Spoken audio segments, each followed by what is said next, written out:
Hey everybody, welcome to the first of probably many episodes of this complete Billy Saves the World guide. My name is Cooper Bebo. I am here with three things in mind. I have three goals with this video series. One is I'm going to show people how to do the golden path. If you want to get 100% in this game, there is actually a way to do it, and I'm going to show you how to do it. I'm going to show you how to solve everything. Number two is I'm going to try to do it in a non-spoilery way. So if you are trying to use this as a walkthrough, maybe you're stumped, I'm going to try to give you hints before I give you the solutions, and I'm going to try not to spoil the narrative until, as we go. I'll try to give warnings if I ever try to deviate from that. And lastly is I'm going to give commentary. I am the creator of this game, and so even if you've already completed the game and you don't need a walkthrough, you can still watch this video series, and I'll try to give as much insight to the making of as possible. I don't know how it's going to go. I'm going to try not to spend too much time talking, but there is a lot to talk about because this game, took me 12 years, and it's a big project. It means a lot to me, so I want to do it justice. But here we go. This is the beginning. This is the prologue, episode 1. Let's go. That was fun. Gotta love the arcade.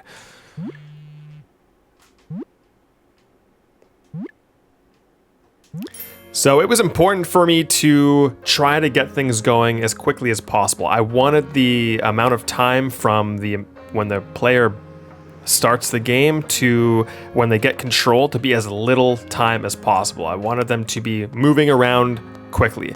I find it very annoying when indie games have, 5-minute cutscenes for their lore and everything, and I'm just like, this is my first game. No one cares about who I am, so I wanted to get them playing as early as possible. A little Sonic the Hedgehog reference. And here to your left is your first Explorer coin, and it's also your first Steam achievement. If you're playing the game on Steam, this is the Gaming 101 achievement, because all side scrollers, you gotta go left. That's the first thing you gotta do is go left in every game. It's kind of a no-brainer. So if you go left, you're rewarded with an Explorer coin. Let's head to the right here. So right away here, you meet a thug. He's gonna try to steal $50 from you unless you can talk your way out of it. And there's actually a lot of different things you can say here. No way, pal. You'll have to fight me for it. You can kind of make fun of his grammar.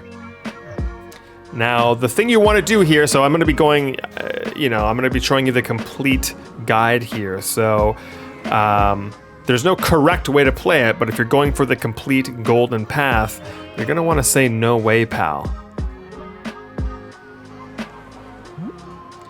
Now, a lot of people, for whatever reason, they only see easy and hard, but I don't know why they never keep clicking the analog stick to the right a third time, and you can find appeal. It's really funny how many people don't even bother looking to the end of the list. They think there's only two options, hard and easy. They go back and forth, but there's actually a third option called appeal. If you do that,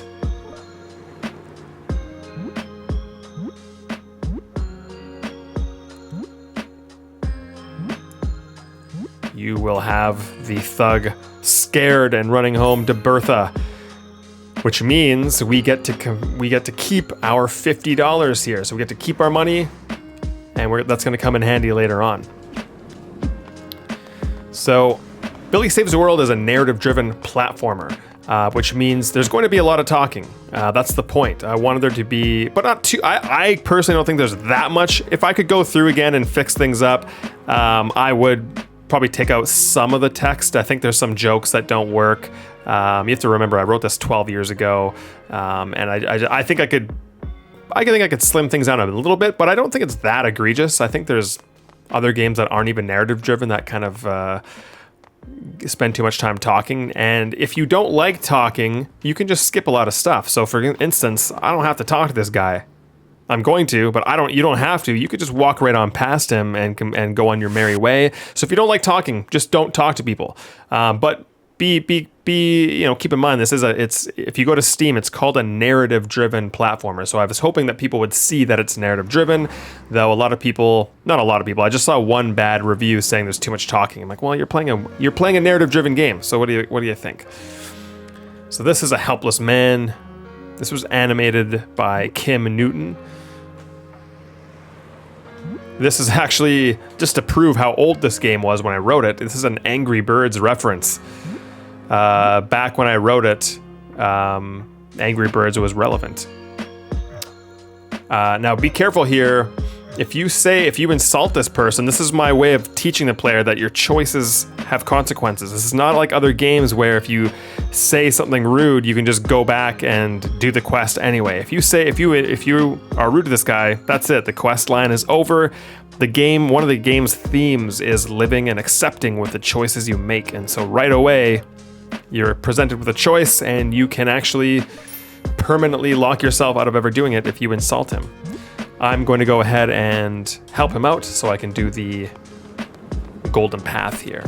So this is just teaching players how to do basic jumping and to train them that I'm going with classic Mario style combat, aka jumping on top of things. So jump, jump, jump. And this last guy, you can't jump on him. If you try to jump, you can't because this girder is here. So it's teaching you that, hey, try sliding into some enemies too. You can also slide. This is a Christmas Story reference. It says Fragile on the box. That's a Christmas Story reference. Not a lot of people get it. Let's go back to this guy here. One of the stranger jokes in the game. He says you can take anything you find in his pants. Kind of a weird thing to say. You can choose bubblegum, large coin, rare baseball card. I'm gonna go over what these things do for people. So if you're going for completionists, if you're a completionist and you want to see as much of the game as possible, you want to choose the large coin. If you find, I would say if you struggle with games like you want the easiest way, I would go with a rare baseball card. You can sell it as soon as you meet the trader, and you'll have hundreds of SP, the game's currency, right out of the gate. So that will help you advance early. Bubblegum is a throwaway. It's not useless. It doesn't benefit you really other than entertainment value. If you choose a bubblegum, you'll end up experiencing a side quest that no one else does. So if you want a unique experience, maybe if you've played the game before, I'd recommend doing bubblegum and you'll get a slightly different thing happening later on in the game. I'm gonna choose large coin. There we go, quest complete. Now it's important, I want to say that out of the gate, I was really important to me that I did not want to have a tutorial in the game. I didn't want to have windows popping up, so I tried to do things organically as possible. However, that means some things aren't well explained as well as I would like them to be. So out of the gate, you do have 3 moves. You have the jump, you have a slide, and you have a slide jump. So if you jump while sliding, you see that little white puff of smoke? That is how you do a slide jump. And you even hear a. So that's how you know if you see the white puff. That's how you know you've done a slide jump. And I recommend everyone get very good at slide jumping. It will drastically help you in this game. So now you have 3 more options you can choose to buy here. If you have talked your way out of the thug, you can actually buy one of 3 gifts as an anniversary gift. You can buy fine chocolate, which you can sell to the trader later on if you don't use it. You can sell all these items to the trader. The one I'd recommend is getting the Ruby Starfish wine. And I'll tell you why. So, if you go to your messages, the RoboBoy AI is worth reading. It gives you a few extra little things, learn to master slide jumping. It really tells you to, it gives you some basics, some things worth reading. It's kind of the most tutorial-y thing in the game. Most of these are just Patreon rewards. So for people, I had a limit of like, I think 10 or 15, I forget what it was. I opened my Patreon up to a special reward where if you paid a little bit of money, you would get to be immortalized in my video game forever. So these are all people who took advantage of that. I wrote them little narrative things in here, so they're a part of this game forever. One of them though is Bailey. If you read these, she asks you to pick up some wine. So if you are observant, you will learn that she wants you to pick up some wine, and that is how you unlock another achievement. It's how you show up for your date properly prepared. I guess I'm not really giving you any hints, aren't I? I gotta remember to give hints before I give you the solution, but I'm sorry. I'll try to do better. This week's sponsor is me. I post free clips from my podcast every Monday and publish new indie game videos where I share feedback from the perspective of a writer, designer, and player every Wednesday. Please like, subscribe, and most of all, comment. It helps me and the developers. You can also sign up to my Patreon absolutely free and get access to Discord and receive a letter from me on the last day of every month as a thank you. Free subscribers actually helps when I approach distributors and publishers, so don't be shy. I also offer 3 paid membership tiers, each with their own set of perks. My personal favorite being the premium membership. For just $5, you get access to my podcast, private Discord channels, and an exclusive video every single month. Best of all the money I receive goes right back into helping me make more movies and more video games for you all to enjoy. Thanks for listening, and please enjoy the video.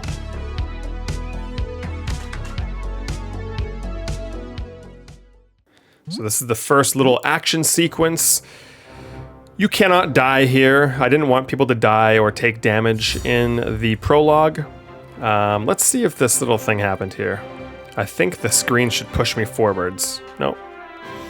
Oh yeah, that's in the Steam build. I'm not playing on the Steam build, so you might see a few little discrepancies. I'm playing with our actual development build here. So you're gonna want to take the high road every time. It's more difficult, but if you want to get 100%, you're gonna have to complete this perfectly. Not only if you're not able to hit any obstacles. If you clear, oh, okay, so I messed up. So if you hit an obstacle, you will not unlock the achievement. But there is an achievement for people that do not hit a single obstacle.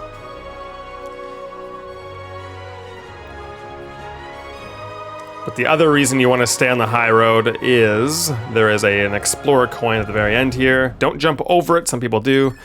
Some people jump right over it and miss it. I think I'm going to get a Golden Globe comment. There's actually 3 different comments you can get depending on how you perform here. I think I'm going to get the Golden Globe. Yeah, you're going places Golden Globe. If you hit no obstacles, you get an Oscar comment and you unlock the Oscar-worthy achievement.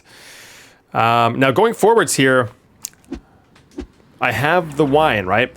So if you want the achievement, give the wine to Bailey. If you don't give her the wine, you can actually use it as a solution to a puzzle later on in the game. That's a little tip for people.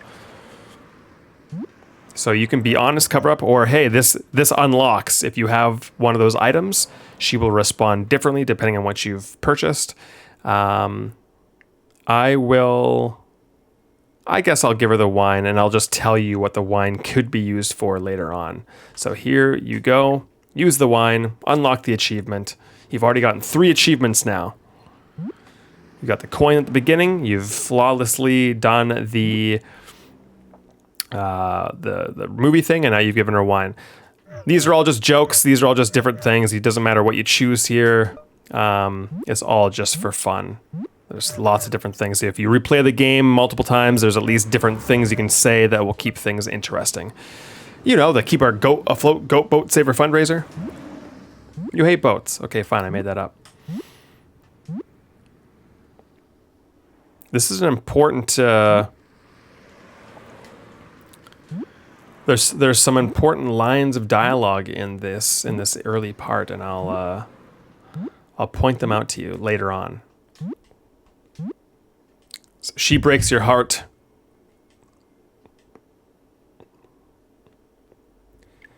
and we will be taken to the opening credits. This part here, the Midnight Paw logo just flashes on. That was a limitation of our custom engine. I wanted it to fade on. It really bugs me that it doesn't fade in. And we couldn't center our text. That's how brutal this game was to make. We were using a custom tool that we built within Unity, and it just had so many problems, so many issues, and so many limitations. It was great for design. It was really helpful for me, but every other aspect of it was really brutal. That's why we can't really update the game that much, because the custom design tool is barely holding it together. It's like being held together with literal tape. And anytime we do anything, even if we're just placing a single art asset into a level, it could completely destroy the whole game. And so that's why I'm very choosy about updating the game, because I'm just like, do I feel like having to test out every single path this game has to offer to make sure it didn't break anything? The answer is no, because I've already done that about, 40,000 hours of my life. So here we go, a little Easter egg in the background. Now playing Love Hate, coming soon. It says Heel Kick. And that's the Princess Theatre. That's an actual theater in Edmonton, Alberta, Canada, where I'm born. I don't live there anymore. I live in Vancouver now. Love Hate was the very first film I ever made, and Heel Kick was, at the time, the movie that we were coming out with next. We've since made many, many movies, and this is my first video game. So here we are, Chapter 1. This episode, I'm going to go until there's a certain point I'm going to stop for this first episode. It's not going to be just at the Chapter 1 here. So now you've already unlocked a 4th achievement by completing the prologue. What happened? Where am I? So I don't think there's that much talking yet, I get across the main point of the story, which is you were late for your 2-year anniversary, you were not dependable, and as a result you were dumped, and now you're mysteriously transported on this distant alien world, and you got to find out what happened to you. I feel like I did that with enough action and enough, there wasn't too much narrative, I don't think. I don't know. Maybe I'm crazy. Now I allow the player to go left or right here. I wanted to give, the prologue is very linear. You can only go right. And this game is somewhat open world, but I wanted to ease players into it. So now on the planet, you can go left or right. So I'm just slowly opening the world up. I don't want to overwhelm people too much. I'm going to go left for this playthrough, get some SP right away. This is the game's currency. This is what you'll use for everything, purchasing items and all that kind of stuff. You will come and find this chest. You cannot open this chest yet. But remember this chest and come back to it. You can't really do much over here, but a little bit of exploration, and you can go inside this cave if you want to. You don't have to. You can skip this cave. But let's go inside, see what we got here. So if we go left, we can't make that jump. It's too far, but there is something over there. So remember that. Let's take note of that. There's also a gold explorer coin up there. How on earth are we going to get up there? I don't know. Let's just continue forwards.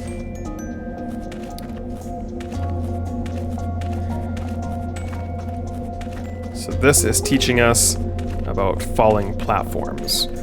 If you fall, there's ground here. So there's not much of a penalty. But this will come back later on in this cave. Keep note of this flag here as well. We'll talk about those flags later on. This cave is really just getting used to single jumping. These are all single jumps and sliding.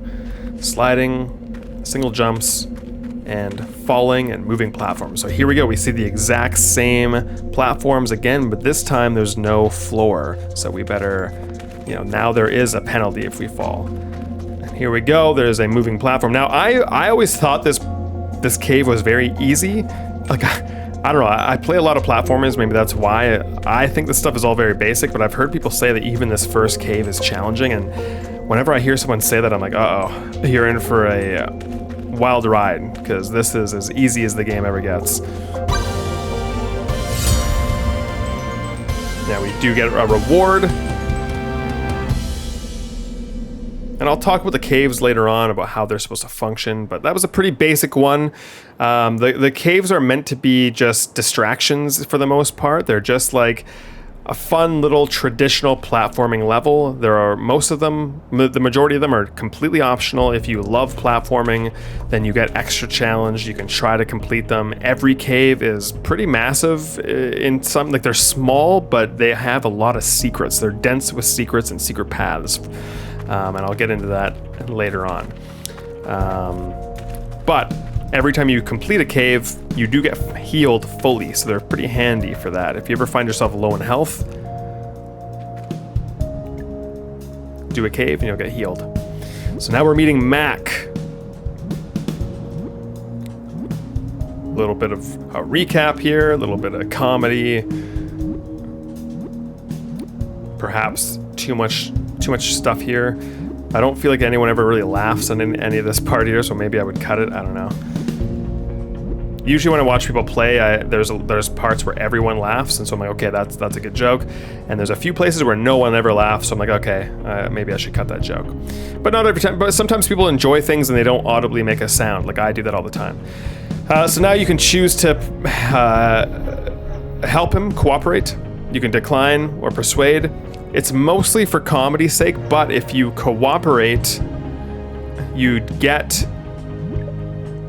2 health boosters. So that's the best choice, technically. Again, there's no correct way to play the game, but sometimes you get a little advantage over other people. This is just basically showing people how to heal. I usually hate this kind of stuff in games. I'm always like, who doesn't know how to heal? Like, what, do we have to keep teaching people forever how to do basic stuff? The answer is yes. When you do playtesting, when I did playtesting, no one ever healed themselves. And so I wanted to really make sure people knew that they could press start at any time and heal themselves. But you'd be surprised that even after all of that, people still forget that they can heal themselves. And then they complain the game is too hard. They say, oh, this game is so hard. You can never heal yourself. And I wish I could reach through the screen and tell them, hey, press start. You can heal yourself.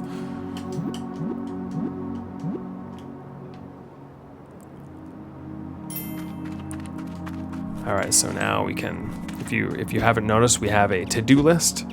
Now a little explanation here. If you ever see yourself, so it said 10. I had 10 updates because I had never checked it. Then when you open it up, it looks like there's nothing here, but it's because your cursor starts in the top left. It starts on top of that one. So it automatically removes the notification there. And so here you'll find all the notifications that I haven't read. If there was a side quest, you would see a little dot beside it showing that that's the new one. That is the one that was updated. So if you ever get confused of like, hey, it said I had an update, but when I went in here, there was nothing, it's because it's the main quest. Your cursor starts on it, so it automatically takes away the dot. It's kind of annoying, but yeah. There we go. So this is our first little boss battle. It's kind of basic, but if you only have 1 heart, some people might die here. But this is the introduction to our main villains, Bleep and Bloop. They were inspired by, not even inspired by, they're basically completely ripped off from Aqua Teen Hunger Force. I love those guys on that show. What is that? Knock Knock and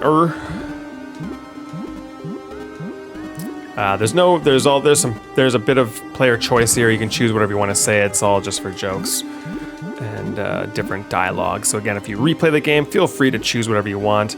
I tried to make the game that I didn't want there to be like evil, good, and neutral responses. I wanted them to all be kind of just different forms of the same thing to some regard, because I wanted players to just feel free to pick whatever they wanted, and the results would just be jokes and funny things that would happen, or saying yes or no to something. But I didn't want people to feel like, oh, I have to pick this if I want to be good. So I wanted people to always be able to pick whatever they wanted to do, which is why there's no good, evil, or neutral responses. This theme was done by John McMillan. It uses a very similar, you can just stand in the middle here for this part and they will never hit you. Pro tip. It's a definite homage to the Space Invaders theme. You can hear it kind of in the back. They're obviously very, very much Space Invaders. I believe these two were animated by Jamil. I had a lot of animators that worked on the game. See, you can just stand in the middle. Pro tip. Jamil, Kim, Jeremy, Roderick, all sorts of people. This is a weird part. I know it's kind of strange. They die technically, and then you go here and they appear again. It's just, I don't know. It's my way of showing they're not permanently gone. You kind of just hurt them. And then you're saved by the crew that Mac was hoping you would stall. His plan was to stall them for them to arrive, and now they've arrived after the battle. But it kind of scares them off, and the invaders go away.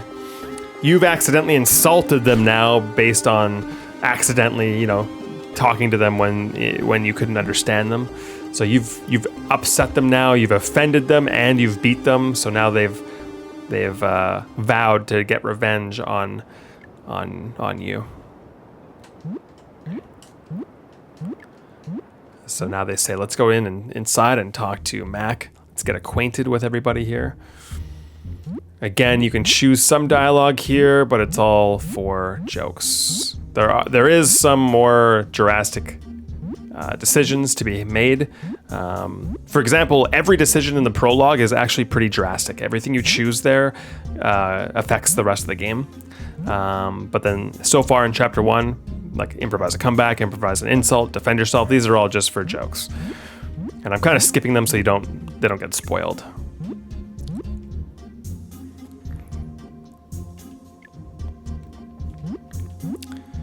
So now he says he's going to take a nap first before he does anything else. So now he's just literally fallen asleep here.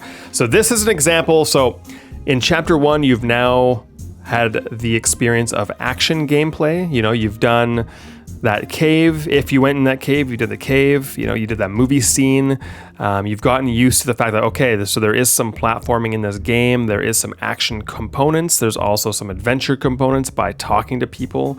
And you've healed yourself. You've explored the menu system. And now this here is a hidden tutorial in a way that I want to show people, okay, there's also another side of this game. There's an adventure aspect.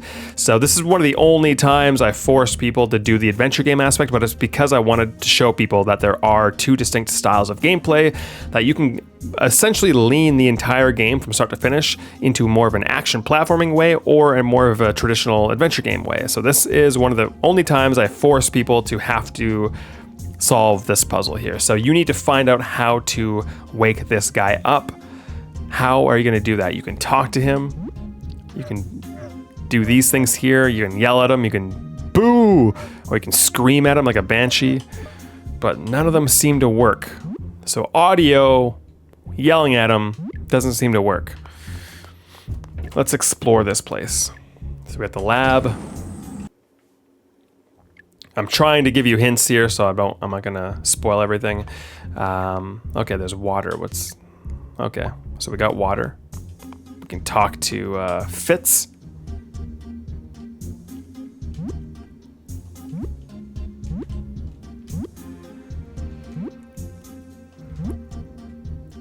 Yeah, she says something here. I will once he wakes up.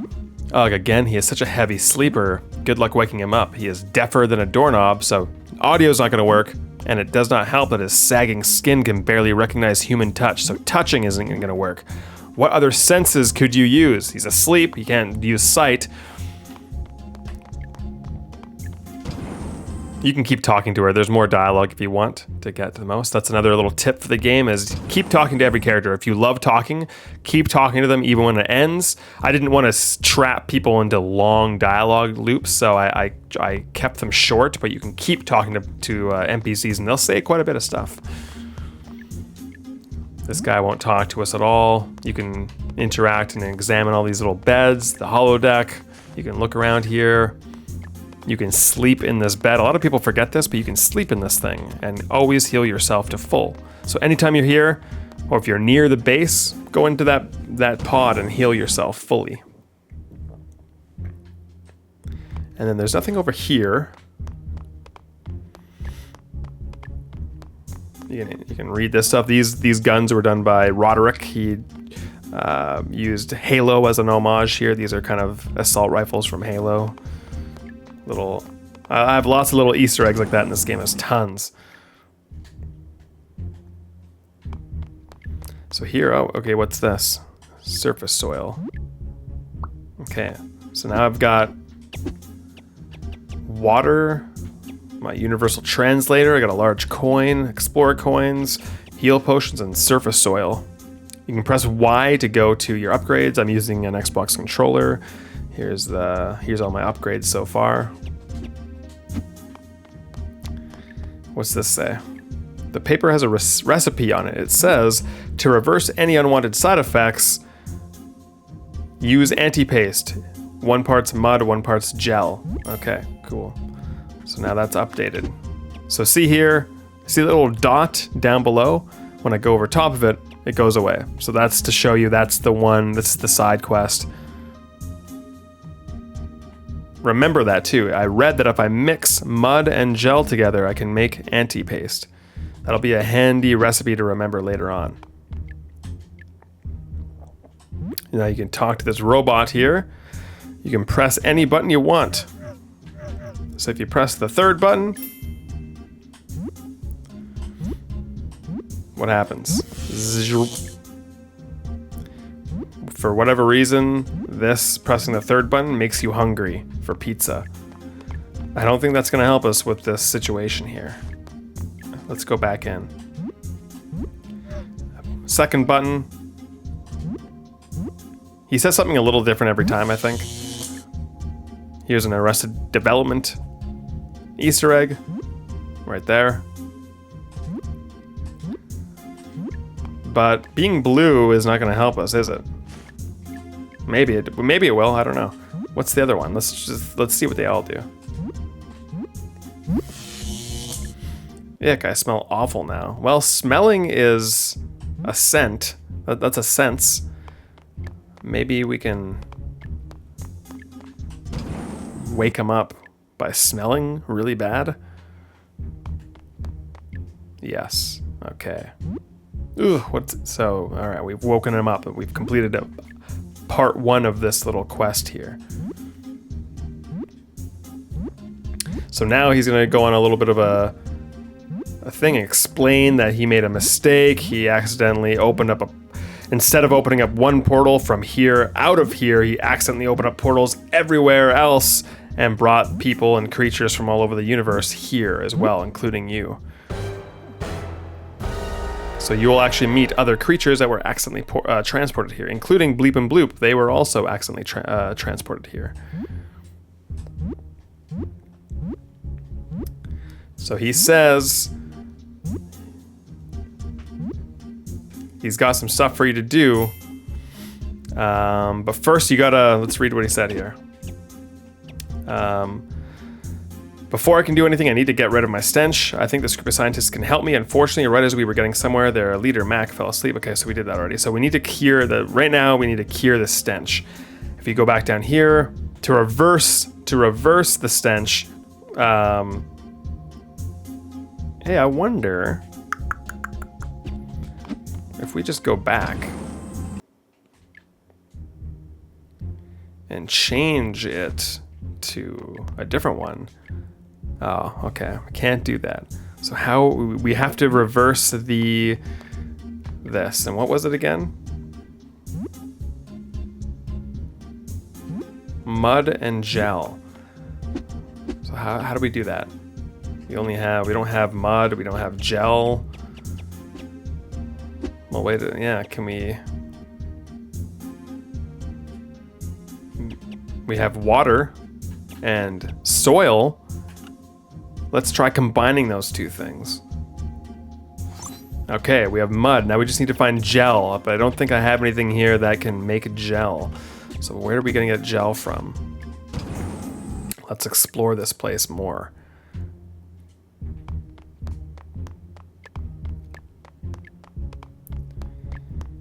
I'm going to go right to the solution here, just to cut to the chase a bit.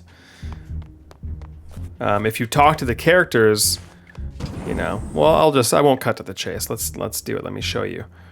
So if you talk to these characters,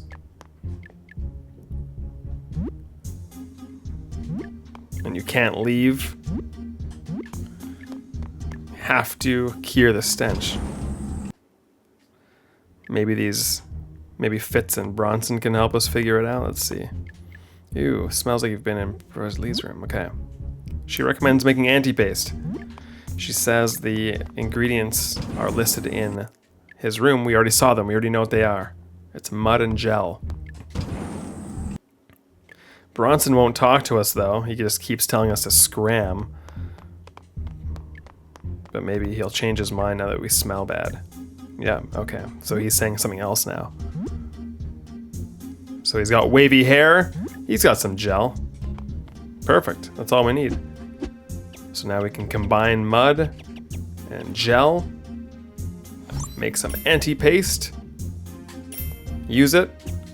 And just like that, we've been cured of our smell. So that's an example. If you don't like that, if you found that to be boring, then don't do puzzles. I tried to design this game to let you play the whole game by staying away from puzzles if you don't like puzzles. If you love puzzles, you can actually progress through the game more by doing puzzles and less platforming. So if you find the platforming a bit too challenging, you can kind of weave back and forth, or maybe just one level has you stumped, you can lean into puzzle solving one time. You can do the whole game however you feel like it. So that's an example of using your mind to solve a logic puzzle, and all the puzzles are very logical. They're not going to be obtuse, they're not going to be weird. I know a lot of adventure games do some obtuse things that don't make sense. I feel like I think all my puzzles make sense, and so if you like them, they're there for you. So this is where I feel the game's tutorial kind of in a way officially ends. You've now got the basics. You've experienced some adventure game, you've experienced some action game, you've got the story, and now he's telling you, here's your first kind of task. And now the game opens up. Now you have kind of complete reign of the game, and I'll show you that. And this episode's going to end very soon. But he says, okay, so your task now is to find 100 SP and bring it back to Max so he can install the Appy Store on your phone. You can do this by looking inside caves, exploring the planet, or talking to locals. So that's your hint. That's saying, here's the design. You can go inside caves and do more action-focused things. You can explore the planet, take things slow, or talk to people, do more adventure gaming stuff, solve puzzles, and do things that way. So you're able to get this 100 SP in a ton of different ways, more than 3 ways either, as well. But in the next episode, I'm going to do exactly that, and I'm going to show you just how much this game opens up early on.